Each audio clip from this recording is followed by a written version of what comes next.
Welcome back to the Mental Performance Masterclass, a podcast that discusses and details mental performance.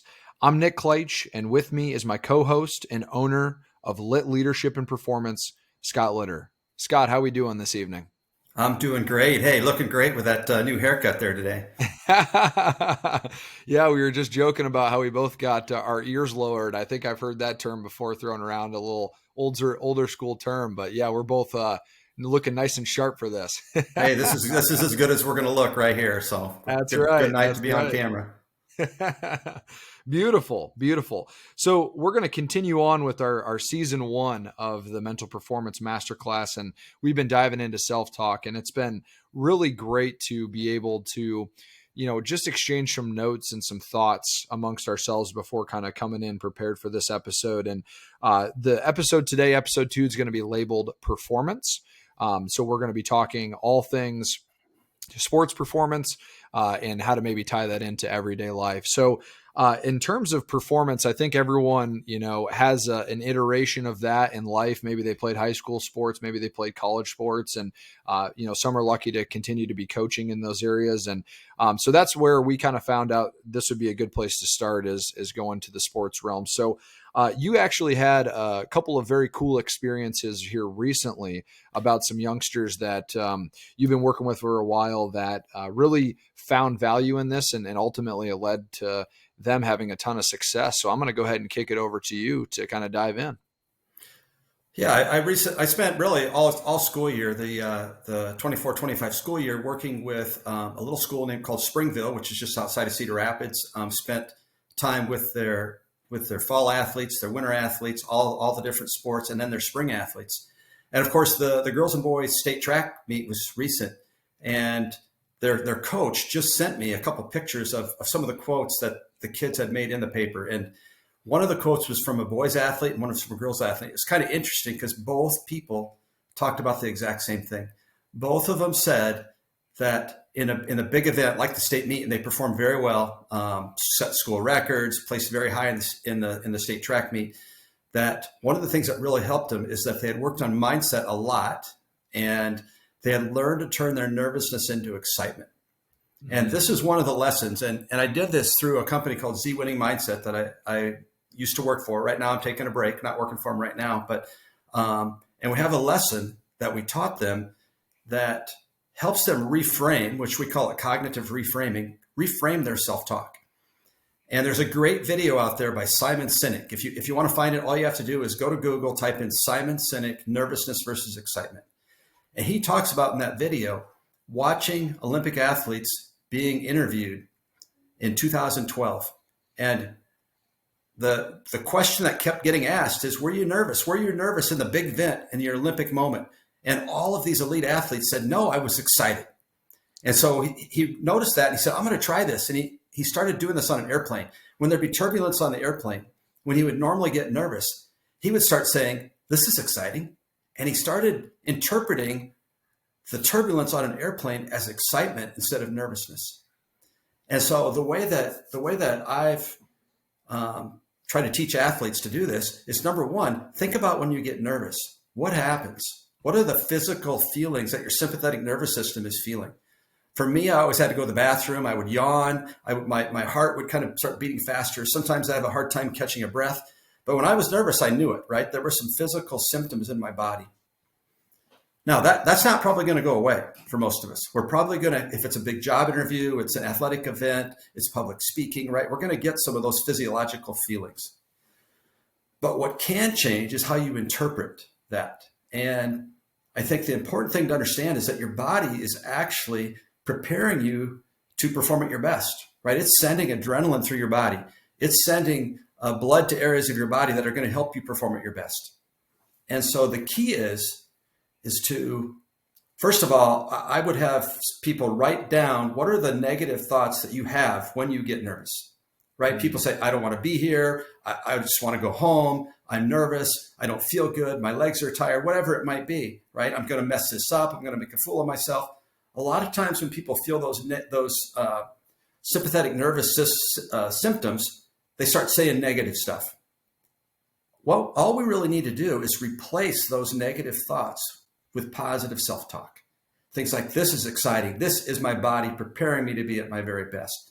This is going to be fun. I can't wait to get out there. I can't wait to get out there and perform. Wow, this is going to be a great day. And you train yourself to replace the negative. You don't really want to, obviously you don't want both. So you want to replace the negative with the positive. And actually taking some time to write down, what am I going to tell myself when I start feeling those feelings that I get when I'm nervous? How am I going to turn this into excitement? And so an easy one is just, this is so exciting. This is so exciting to get a chance to speak in public, or to run at the state track meet, or to play at the state basketball tournament, or to get an interview for this job. It doesn't matter what it is, but learning how to replace. And so both the boys athlete from Springville and the girls athlete talked about changing that nervousness into excitement. And I've seen it over and over. Right? We had a wrestler at West Delaware who we taught this lesson to him. It's probably been 4 or 5 years ago now. And he came back to me, I don't know, maybe 3 days after we had taught the lesson. And he said, Coach Litt, that stuff works. And I had forgotten what he was talking about. I said, what are you talking about? He said, that changing nervousness into excitement, that stuff works. And he proved it, because he was an average wrestler at the time. He was 12-12, I think. It was his record at that point in the season. And he actually, at the sectional tournament, pinned the number 1 seed, qualified for the district tournament, pinned the number 5 ranked kid at districts, and qualified for the state tournament. And he really gave credit to that lesson, turning his nervousness into excitement. And so I can't, I can't talk about everything that you would do with self-talk for performance, because there are so many little tricks that can help you perform at your best. But that's a big one I wanted to make sure I shared tonight.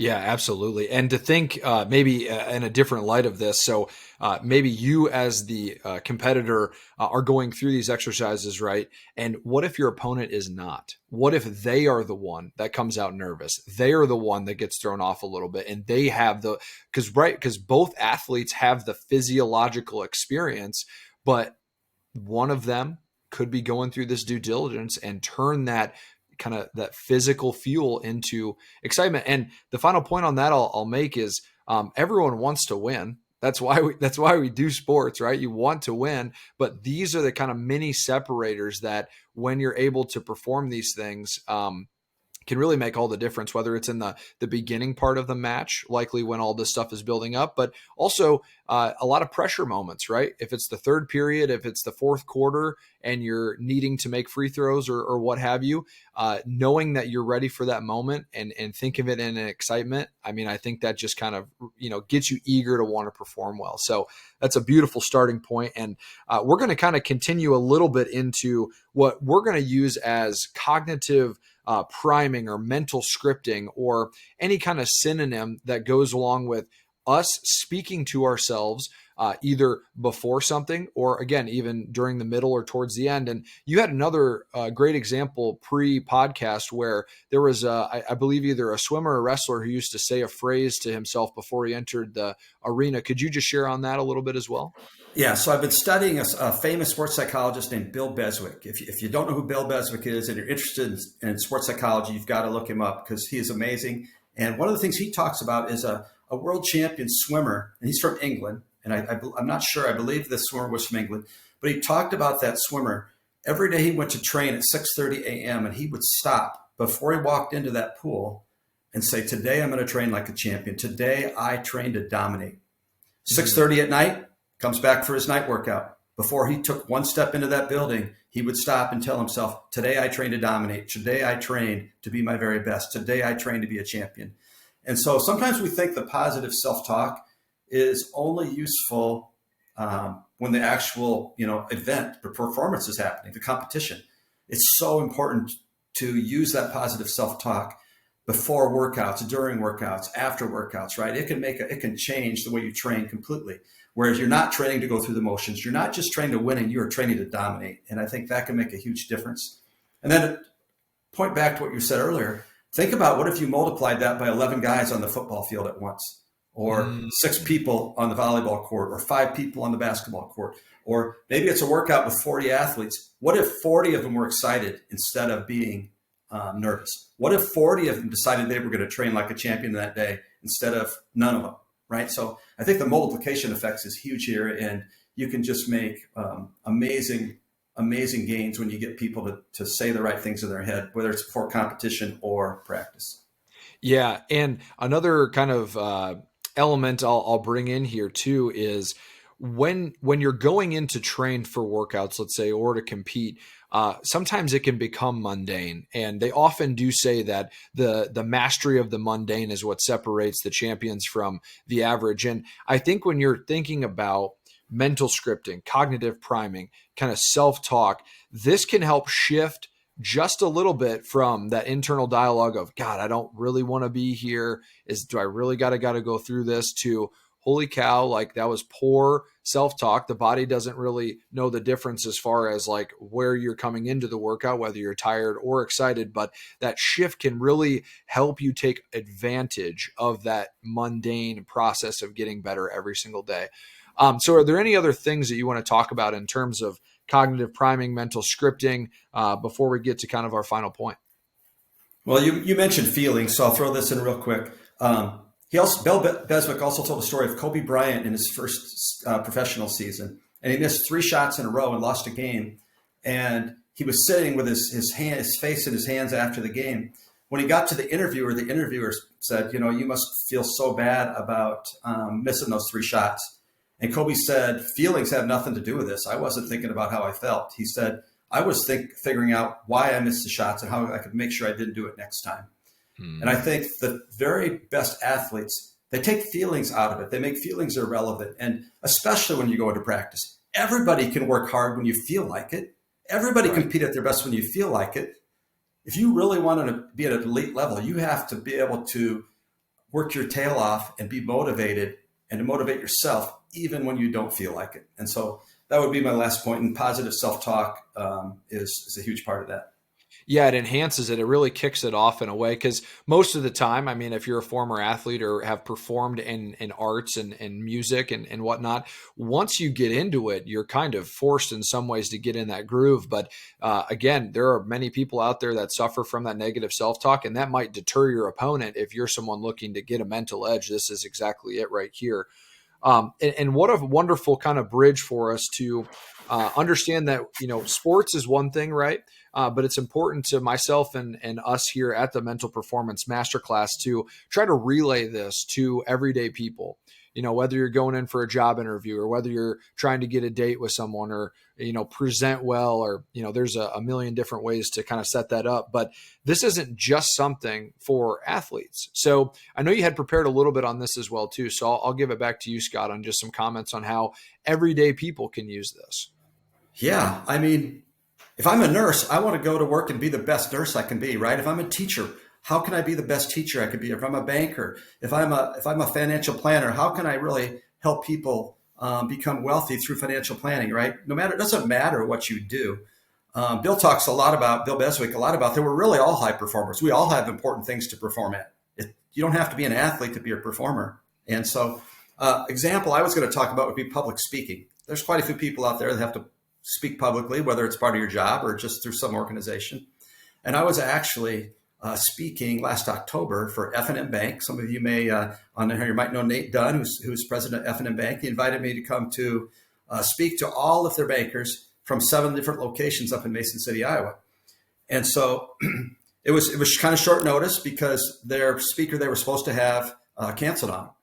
And so I was a little bit more nervous or excited, you might say, than usual. I hadn't really spoke to 80 bankers before. That wasn't my usual crowd, but I felt confident, but yet I wanted to make sure I was ready. So what I do when I have a big event like that is I get up in the morning and I start with positive self-talk right away. I get out of bed. I start by telling myself, I'm getting in the shower, telling myself, this is going to be a great day. This is going to be fun. This is exciting. And I can't wait to get there because I'm going to have a blast. I'm going to crush it. And so I start this whole process early in the day. When I'm driving there, I usually visualize. Of course, I don't shut my eyes. That might be bad for the rest of the people out there.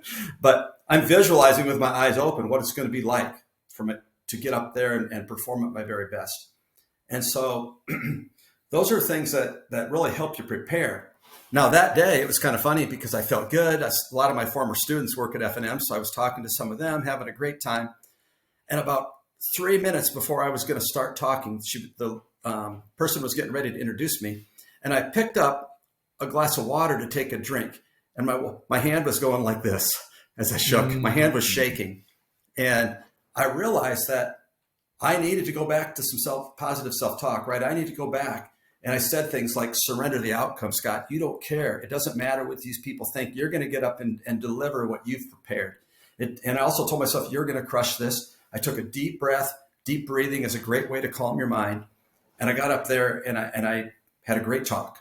And so the point is, sometimes even when you prepare, you might need these tools, right? These mental performance tools, deep breathing, visualization, self-talk. You might need these at a moment's notice.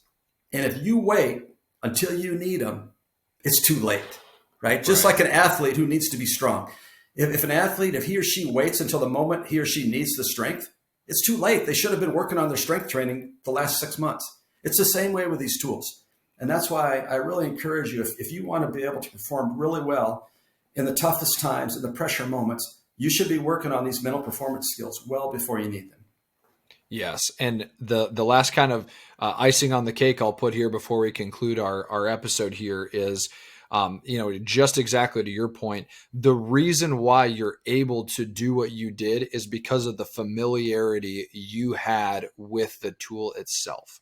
Just like in physical tools, the more we're using them, the more familiar we are with them, and the more self-awareness we can use to say, hey, I'm going through a little bit of an episode right now. I need to revert to what I know and going through and completing that. And again, we're talking about this because these are the little things that lead to great success. Versus if you didn't have those tools, you might have still performed well, but you might not have crushed it in the first part, let's say, or maybe the middle part or the final part because you, again, just didn't have access to it or you're unfamiliar with it. So start small and maybe do some morning priming as you're alluding to. But also if you do have that 3 to 5 minute, relapse in negative self-talk before you go perform, again, the more you use this stuff, the more effective and quickly you're going to be able to find yourself using it. So any parting thoughts here before we get out of episode 2?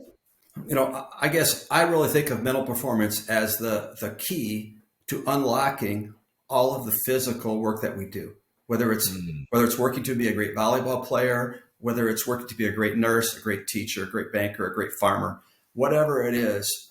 Maybe it's even just to be a great parent or a great spouse. If we can handle the mental portion of it, we can unlock, and it allows us to use and make use of all the physical preparation that we've done in the past. And so I think it's a key. I think it's a key, and I think it's so important. And I know it's made a big difference in my life. And that is all the motivation we really need to showcase for someone, whether you're listening to this on your way to work or at home coming home from work or any type of life moment. Just take a little bit of time, maybe re-listen to this episode to get all the good nuggets that Scott shared, and really see if this can start making a difference. And with that, maybe record, let's say I do a presentation without it, and then I do a presentation with it, just to really kind of feel how much of an impact it really has. So thank you so much to the listeners. We really appreciate you guys tuning into the Mental Performance Masterclass. We're just concluding episode 2 performance. And until next time.